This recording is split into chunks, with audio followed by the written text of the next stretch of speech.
1 Samuel chapter 31. Now the Philistines fought against Israel, and the men of Israel fled from before the Philistines and fell down, slain in Mount Gilboa. And the Philistines followed hard upon Saul and upon his sons, and the Philistines slew Jonathan and Abinadab and Malchishua, Saul's sons. And the battle went sore against Saul, and the archers hit him, and he was sore wounded of the archers. Then said Saul unto his armor-bearer, Draw thy sword, and thrust me through therewith, lest these uncircumcised come and thrust me through, and abuse me. But his armor-bearer would not, for he was sore afraid. Therefore Saul took a sword and fell upon it. And when his armor-bearer saw that Saul was dead, he fell likewise upon his sword, and died with him.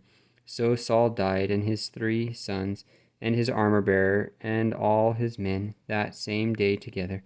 And when the men of Israel that were on the other side of the valley, and they that were on the other side Jordan, saw that the men of Israel fled, and that Saul and his sons were dead, they forsook the cities and fled, and the Philistines came and dwelt in them.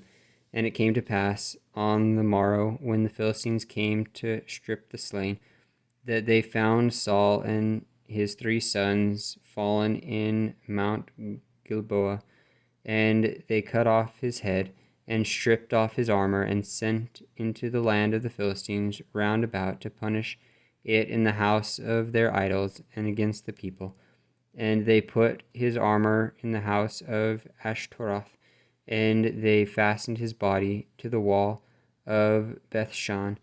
And when the inhabitants of Jabesh Gilead heard of that which the Philistines had done to Saul, all the valiant men arose, and went all night, and took the body of Saul and the bodies of his sons from the wall of Bethshan, and came to Jabesh, and burnt them there.